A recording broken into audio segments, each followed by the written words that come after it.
For many, a hotel room is meant to be a respite from the stress of travel, a place to relax and unwind. But in a haunted hotel, these cozy rooms transport unsuspecting guests to mysterious worlds where the dead walk again. You don't know what's underneath here, and they must still be wanting to come out. This is the most haunted hotel in Edinburgh.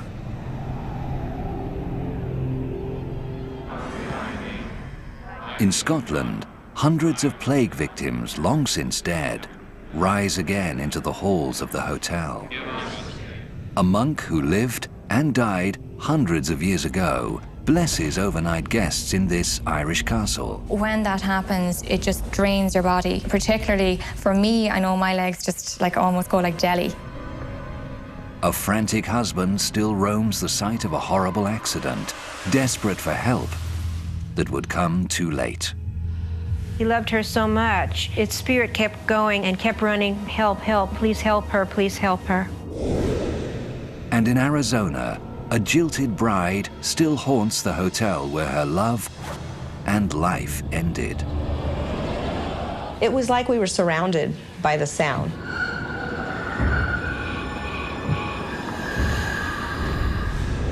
It's a world where phantoms haunt the night and tragic tales of the past come alive when the lights go out.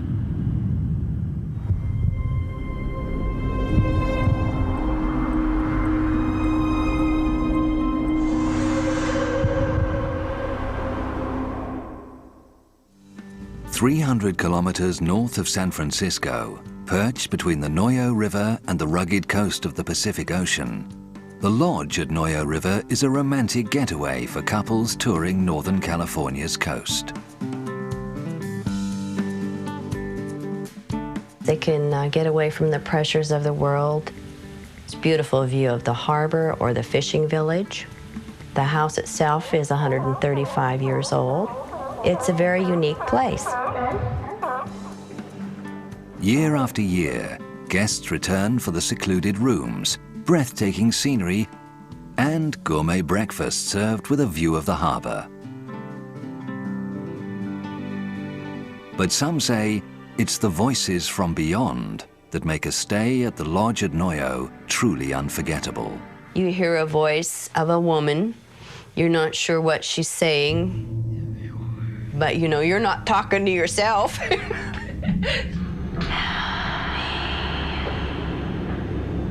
Where'd you go? Built in 1868, the lodge is a 2-story, 5-bedroom inn. As you go up the stairs into the 5 bedrooms upstairs, all done in old-growth redwood, built by shipwrights. It looks like an ark with the wood paneling. The hotel was a private home until the 1940s, when the doors were opened to the first lucky hotel guests. According to legend, 2 of those guests never checked out. 60 years ago, on a beautiful summer morning, a young couple in a cherry red convertible checked into room number 5. In the late 1940s, early 1950s, a young couple came to the lodge at Noyo River for their honeymoon. Her dressed in a red dress and he in khaki clothing. Thank you. They were so very, very much in love, and she was so vibrant and had flowing hair and just a beautiful woman. After exploring the lodge, the couple set out along the main motorway to watch the sunset.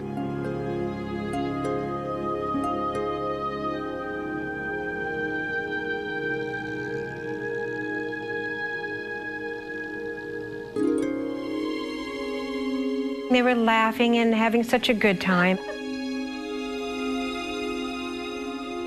Night fell, and the couple began the drive back to the lodge. The words, "Till death us do part," still fresh on their lips.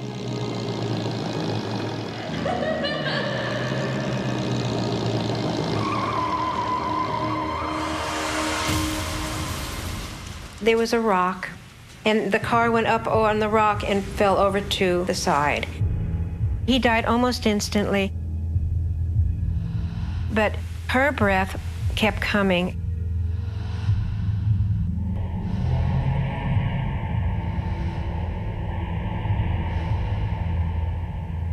Without recognizing yet that he had passed away, he ran up to the lodge asking for help. He loved her so much. Its spirit kept going and kept running, "Help, help, please help her, please help her." Upon hearing his cries, hotel staff ran to help. There, they found the bodies of the couple, still inside the car. When they discovered the man dead at the scene, the rescuers faced the chilling realization that the cries they had heard had come from a ghost.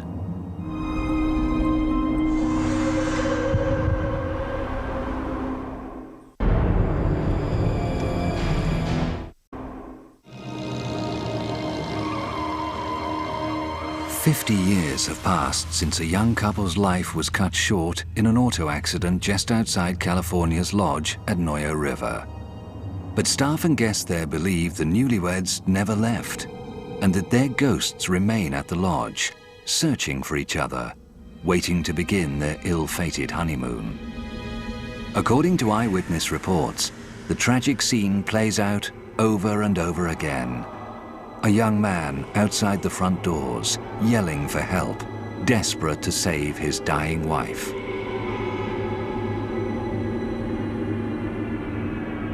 And as her husband searches for help outside, staff say her spirit waits for him inside the lodge.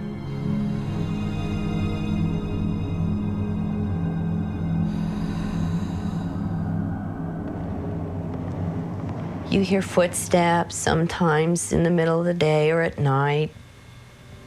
Periodically, you hear voices.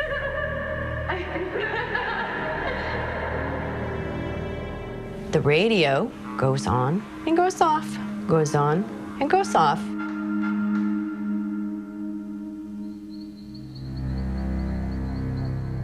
You'll go home at night, the lights are off. You'll come in, the light is on.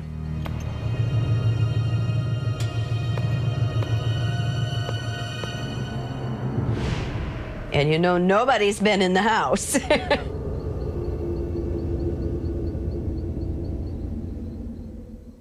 Many believe the lady is waiting to be reunited with her love. But in the meantime, she won't be ignored. We have feather comforters on all our beds. And you'll do a room, and you'll have the comforter just right. You'll leave the room, go back for an inspection, and find where someone has lain on the bed. And that has occurred in a couple of our upstairs rooms.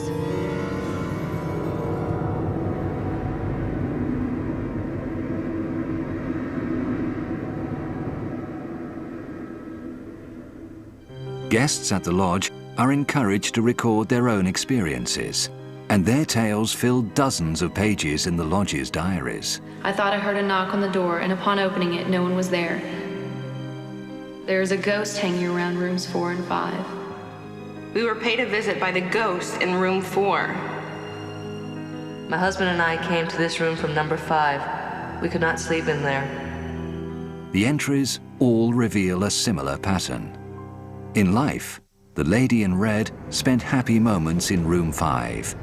But in death, she wanders, a lonely soul, ever ready to start her life as a newlywed, now doomed forever to watch others in the first flush of marital bliss.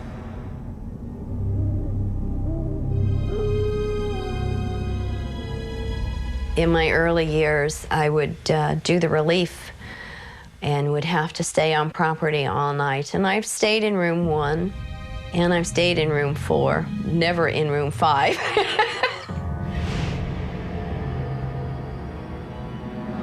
Separated in death, the couple spends eternity hoping to be reunited. Staff and guests alike hope that day will come, so the night can once more echo with the peaceful sounds of crashing waves, instead of the footsteps of wandering spirits. A world away in Scotland's capital city of Edinburgh, bagpipes fill the air and tourists wander the streets. This regal city is home to the Scottish Parliament and the Queen's Scottish residence. But it's most famous for the area called the Royal Mile, so named because the city of Edinburgh was once only a mile long. The modern-day Royal Mile is what's left of the original city. Today, Edinburgh has grown into a modern city, home to nearly 500,000 people. But the original Royal Mile seems untouched by the passing of time. There's very few modern buildings actually in the Royal Mile. Due to the local authority planning, you have to fit in with the area that you're actually in. So even the newer buildings look quite old. New or old, it's not the buildings themselves, but what lies beneath Edinburgh that reveals the city's true past. Bearing in mind the area that we're in, with the plagues and the deaths and what have you, you don't know what's underneath here.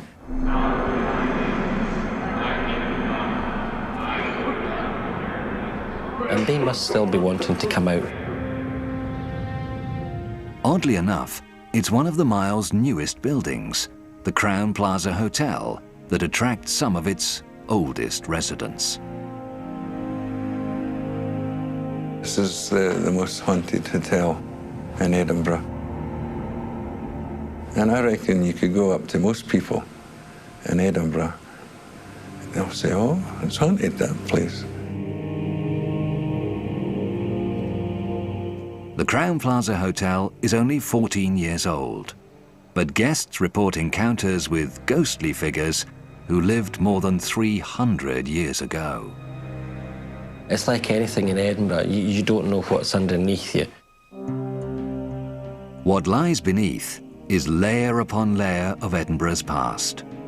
For centuries, the threat of invasion kept citizens confined within the Royal Mile, the small area of land protected by the city walls.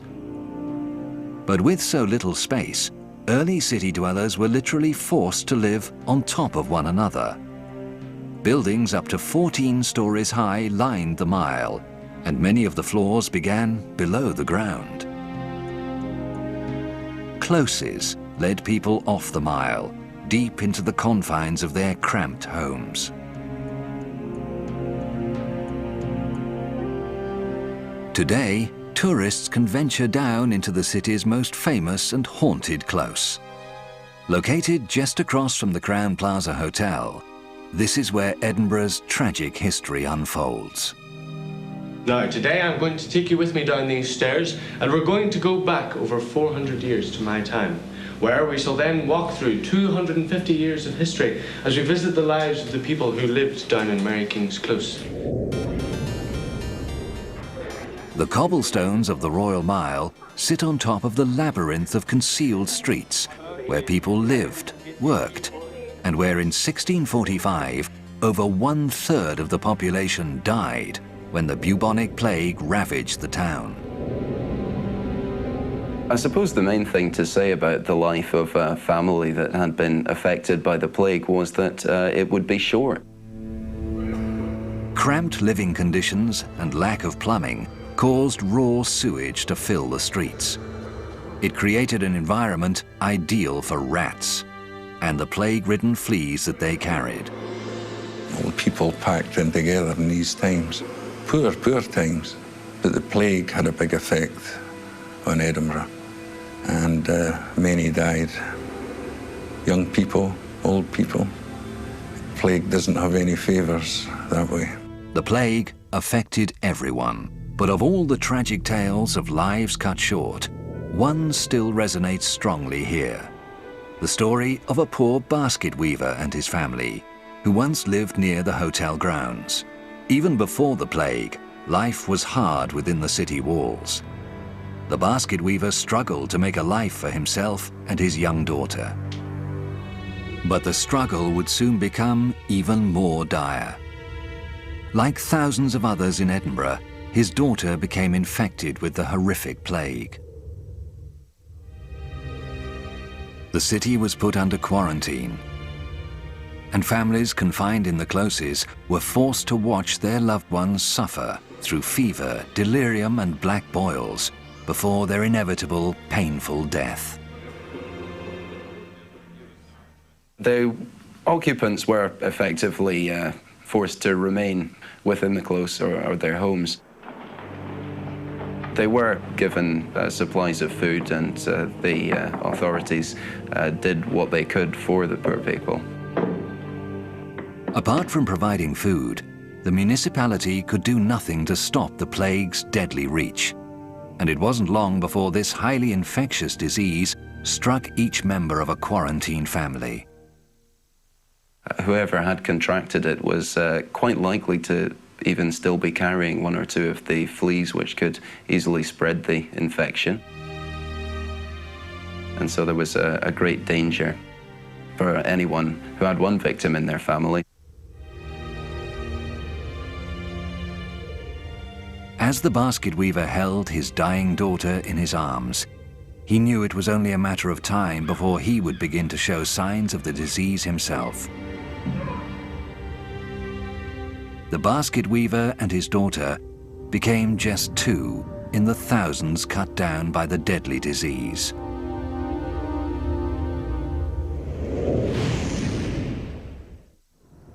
In just 1 year, the plague reduced the once bustling streets of Edinburgh to a ghost town.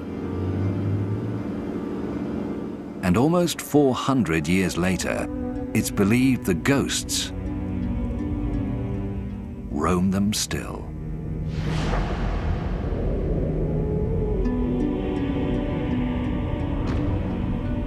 I never used to believe in things that go bump in the night and ghosts and ghouls, but certain things happen and you have no choice but to believe sometimes that there is something else that may well be there. And while Edinburgh's modern Crowne Plaza Hotel may not look haunted, staff say just below the city streets, the legacy of the plague still lingers. And its victims have made their way into the halls of the hotel. There was one evening I was doing my rounds, and it was just before 3 o'clock. And what happened that night was really something I can't explain. I got into the elevator and I came to the first floor. Crouched in a doorway, he saw a young girl. Just looking like that, very motionless. And I thought, well, I don't know if that's an intruder. And as I got to the windows, she ran at a heck of a speed towards the elevator. And I ran fast. And it was only seconds. When I got to the elevator, there was no one there. I looked at the numbers on the elevator. Nobody was in. 3 elevators, none of them were in use. She vanished from sight, but something lingered.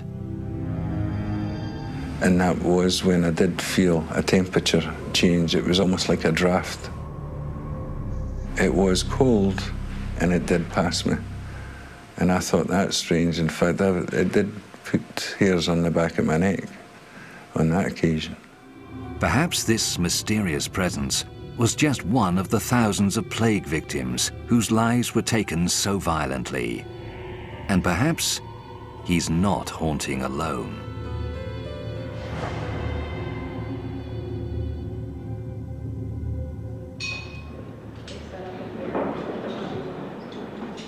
We're in here quite a lot, mainly at the weekends, because that's the big wedding days are Fridays and Saturdays. And it can be, I don't like being on my own at the end. You prefer to have maybe 2 years tidying off, because this is one of the areas where we do believe that things do go happen, that can happen, will happen. The room is called the Great Scottish Hall. Decorated for a wedding, it's a romantic setting.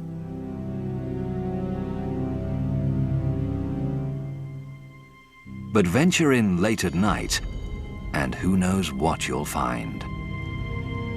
I went to check the locks, and there was a double door system. So you've got about 4 feet of walking distance before you hit another door. And as I got to the first door, the noise I could hear with the wind, it was just, you know, really, really loud. The wind grew louder and louder. And I stopped for a minute, and I thought, gosh, what the heck's that?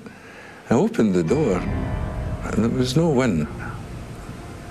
It was like being on a ship in a storm, you know? Many describe this storm as the desperate souls of quarantine-plagued victims finally breaking free.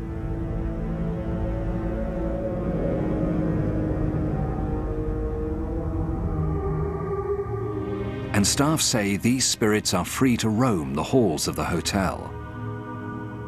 I've tried to give you a good, honest account of what it's like working in a haunted hotel, and it's haunted.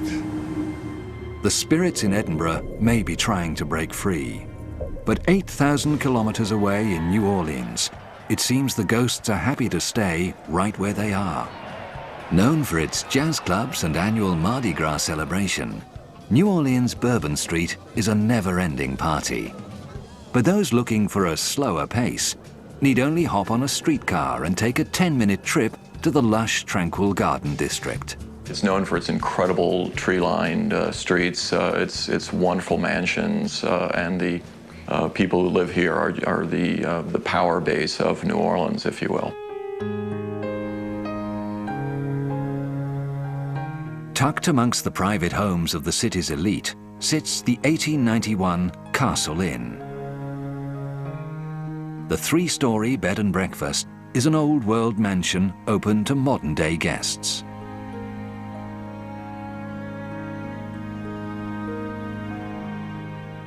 My whole goal was to create a home in one of these mansions that are normally off limits to everybody, and to invite people in. But along with modern-day guests, it seems this Garden District mansion may also have invited some guests from beyond. Basically, they checked in to room number 4, the Jazz Emporium, and the first night they were there, the wife felt a presence on her side of the bed next to the fireplace.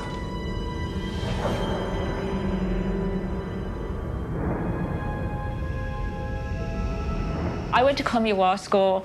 If anybody watches this who I went to law school with, I did not believe in ghosts. I cannot deny it anymore. What presence haunts these walls? And what does it want with the guests of the 1891 Castle Inn?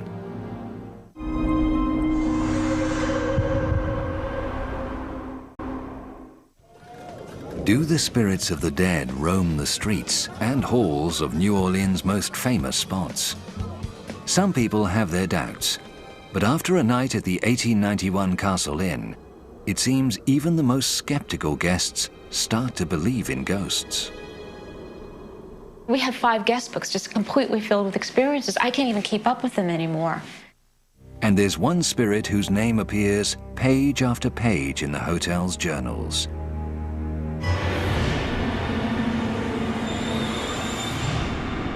His name is Henry.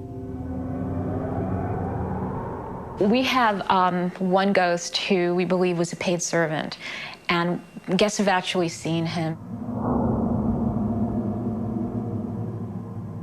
Henry was a former slave who worked at the plantation house that once sat on hotel property.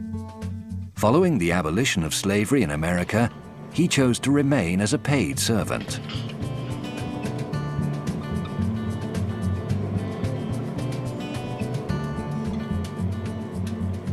It would be almost expected of him to speak several languages, to interact with the guests and make them as comfortable as possible.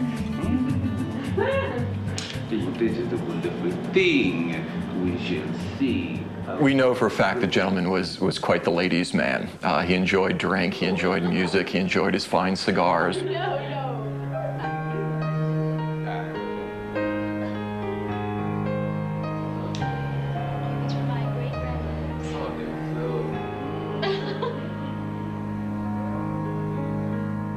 But one night, after an evening of entertaining, Henry passed out in his room with a lit cigar.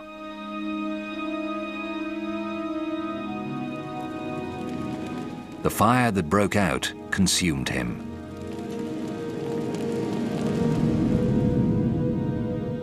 Today, many New Orleans ghost tours stop at the 1891 Castle Inn, where tourists read the hotel's ghostly journals and discover that Henry may never have left.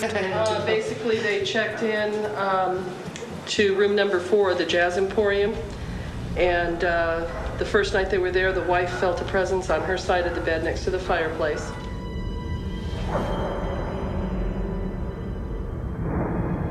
Perhaps Henry's desire to be near beautiful women has carried over into the afterlife.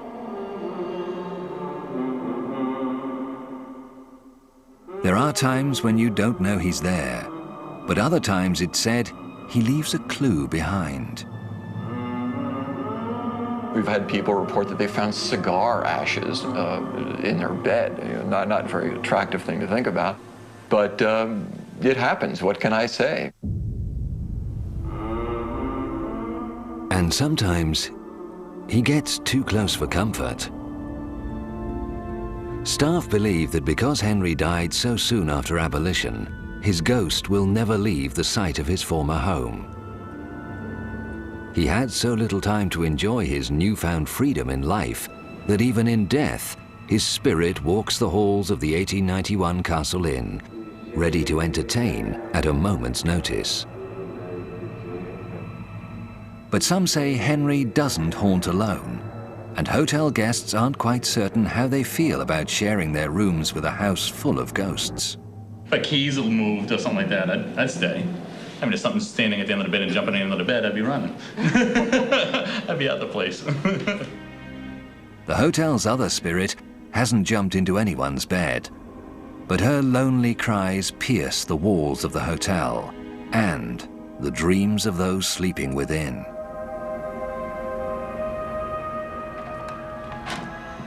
This is the bordello room. We call it the most sinfully romantic of the rooms, our most requested, and of course the most haunted. This is where a lot of women dream about a little girl speaking to them at night, or they think it's in their dreams. Maybe they're actually encountering the ghost.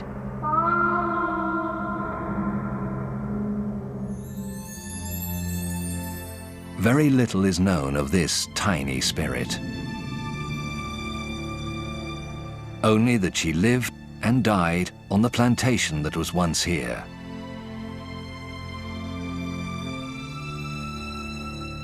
Our little girl ghost tragically drowned in a pond that was located where an old plantation house used to be right up the street here. 100 years have passed, and each day guests enjoy the slow-paced afternoons in this southern mansion, unaware that its walls were once home to a young girl who seems to be eternally searching for a mother to call her own.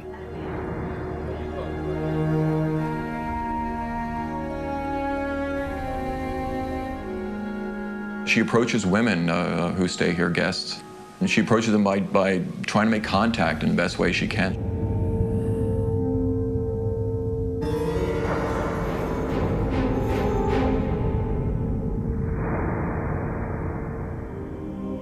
Staff say, with each guest who leaves, she waits for the next, forever hoping her own mother will finally return.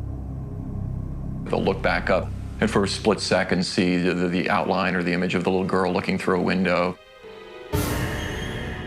You have someone that's completely innocent, that never had a chance to become an adult. And it makes it more tragic, and it affects people on a very deep level. A missing mother.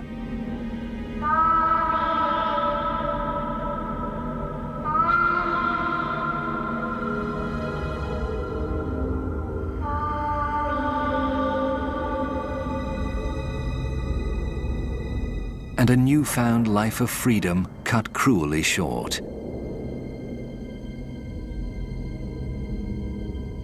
It seems that these two lost souls, taken before their time, are destined to roam the halls of their former home, hoping to find in death what they missed in life. But the ghosts of the 1891 Castle Inn aren't the only spirits with unfinished business to attend to.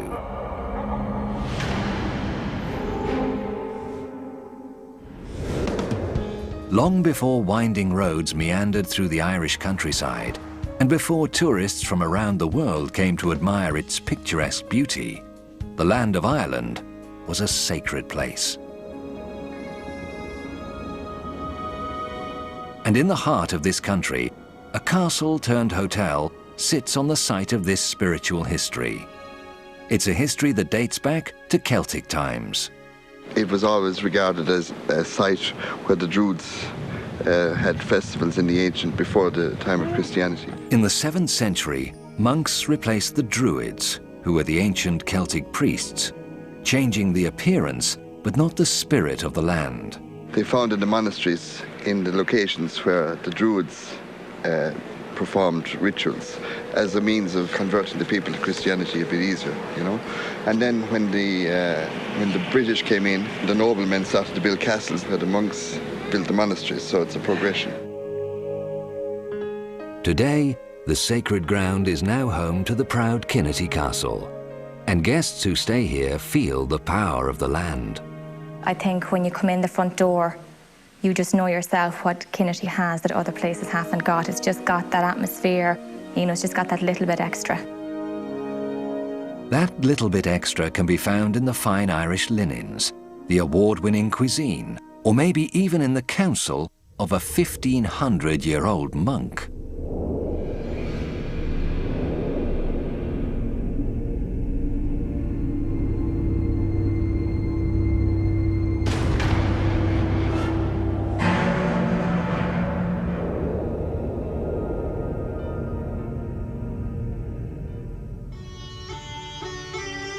Located in almost the exact geographic centre of Ireland, the castle is approximately 1.5 hours' drive from Dublin, but it feels centuries apart. Well, that's it. I mean, we have a sign out in the front saying, you know, greeting guests since 1209. So it is a place where you can feel all the generations and you can feel the history. We came from Pennsylvania, and this is our 4th time here, and the reason we come here is because we love the castle, and this is the best place that we consider in Ireland. Bordered by forests on 3 sides and a long sports lawn on the 4th, Kinnetty Castle allows tourists a chance to live the Irish gentleman's life.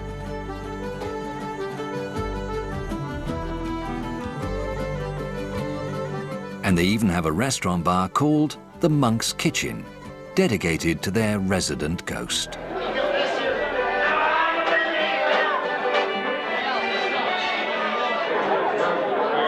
We have our own beer as well, our own brand of beer, which is called the Monk's Brew. And we also have our own whiskey, which is called the Monk's Uisce, which is the Irish word for water. So basically, it's a complete tribute to the monk. The legend of the monk only adds to the rich history that permeates this 37-bedroom hotel, making it the perfect spot for the ultimate Irish fairy tale wedding. The weddings at Kinnetty are held on castle grounds inside the restored ruins of an old abbey that once thrived here. But this wall certainly is the wall of the old abbey, which is, you can see the actual, you know, the spire of the church, where they had the church. But no matter the size of a couple's guest list, staff know to add an extra place setting, just in case.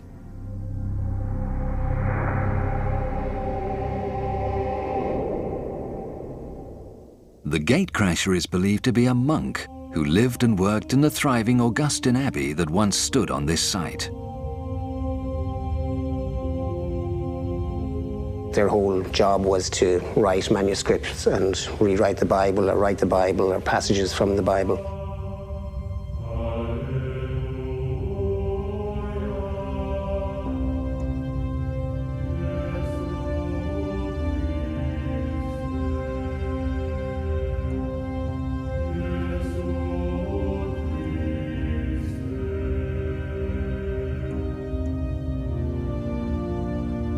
The monks stayed in the shadows and out of the way until a new employee named Margaret arrived, and the monk decided the staff needed help with catering.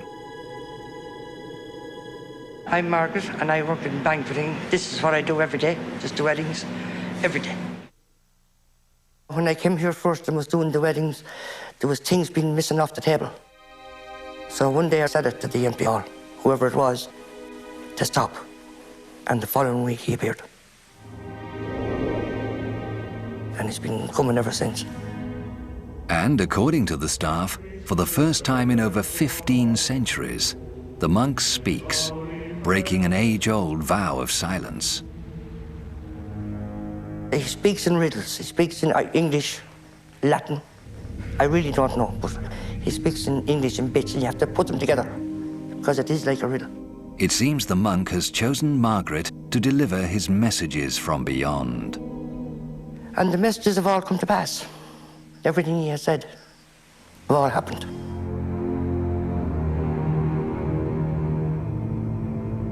Guests of the hotel have reported footsteps that followed them from the abbey and into the adjoining castle. And when they turn around, a mysterious shadow disappears before their eyes. Several guests have seen him.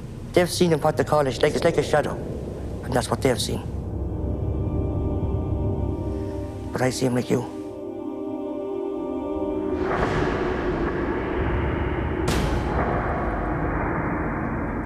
Sometimes you would feel like, you'd be walking along and you'd feel like as if something has just passed right through you and passed back again. When that happens, it just drains your body. Particularly for me, I know my legs just almost go like jelly. I think there was another day I was going through the banquet hall, lost the power of my legs more or less, so I just literally fell down. He doesn't mean any harm by what he does. I just don't think he realizes the power of his presence. Certainly know when he's about. Mary feels him. Margaret speaks with him. But they're not the only ones who've had run-ins with Kinnity's oldest resident. The monk also reaches out to the castle's current owner. And all of a sudden, he just saw him pass really slowly in front of the screen. And the castle's current heir. He was wearing this funny gown as well, and after that I ran out thinking that that was the same guy that my father saw. Perhaps ensuring that the building and the land remain well cared for generations to come. He has a function here anyway, and it's to protect us. What he said was he belongs. And also he likes when they were here, seemed he was very happy. But while some ghosts aim to protect the inhabitants of their former residence, others have unfinished business to attend to. Arizona's landscapes have long been attracting tourists from around the world.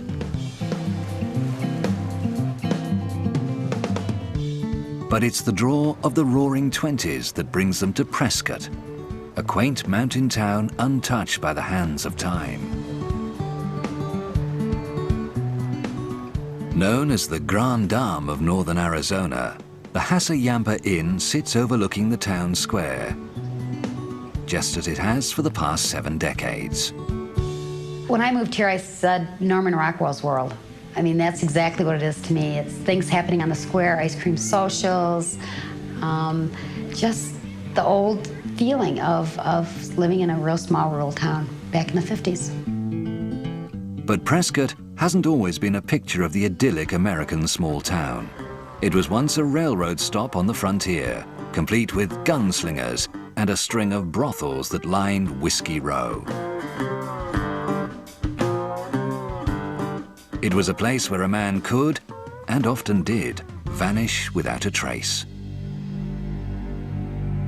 And where a jilted bride is rumored to roam the halls and terrify the guests as she waits for her long-dead husband's return.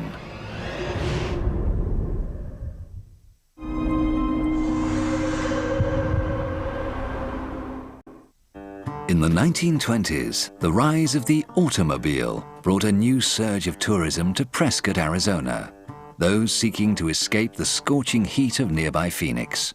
The Hassayampa was built as a tourist attraction. In the 20s, everybody owned a mobile. And so a lot of people would come from Phoenix, much cooler up here. And so they built the Grand Hotel.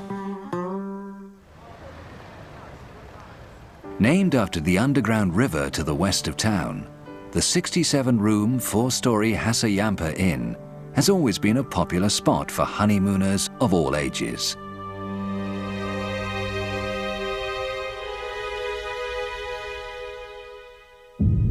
But for one blushing bride who checked into the hotel in 1928, the romance would end in tragedy. Not much is known about this mystery woman. Only that her name was Faith.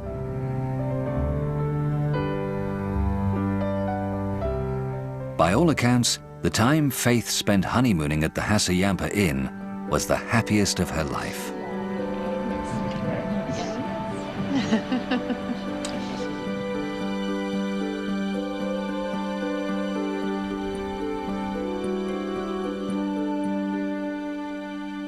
The story that I've heard is that she was deserted by her husband. They were here at the hotel, and they were staying in the balcony suite, room 426 in the Hassayampa Inn, and he left and never returned.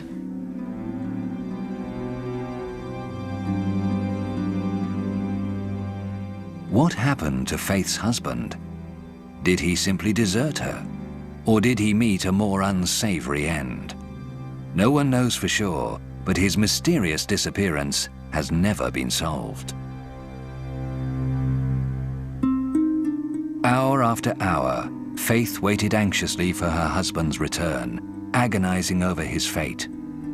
With nowhere else to turn, she remained in her room for 3 days and nights. She was brokenhearted, had no money, couldn't get on a train and go somewhere. Was probably too proud to go ask. Without her husband, Faith lost her will to live. In a final act of desperation, she hung herself from her window, overlooking the town square.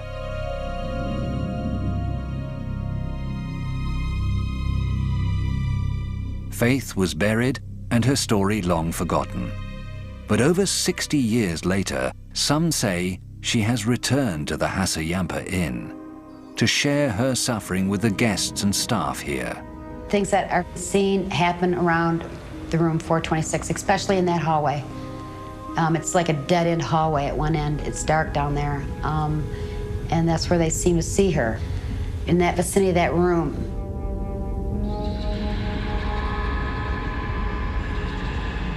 And on one night, the despairing sounds of a spirit filled every corner of the hotel.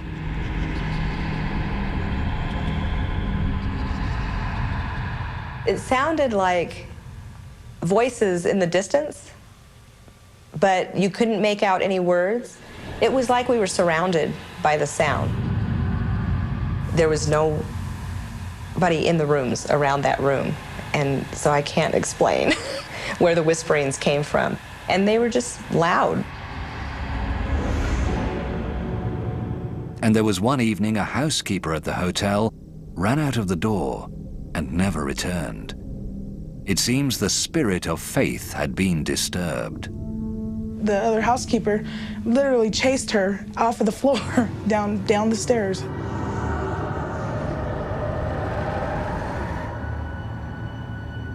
And in Faith's former room, reports of strange phenomena.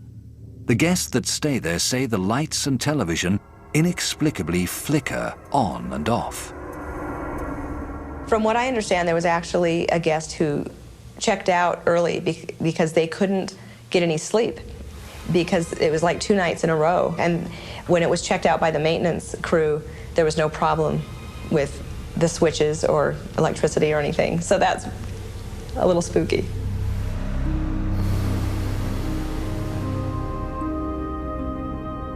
Perhaps Faith has returned to the Hassayampa Inn, scorning modern-day couples who interrupt her eternal grief.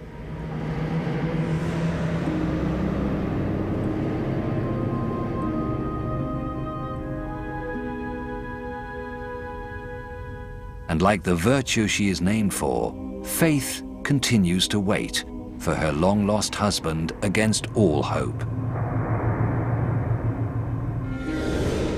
New or old, every hotel has a story. Was it once a private residence? Or was it built on sacred land? Perhaps it was the site of a passionate love affair, or a brutal murder. And even if the staff don't know a hotel's history, the ghosts who still live there are all too glad to tell the tale.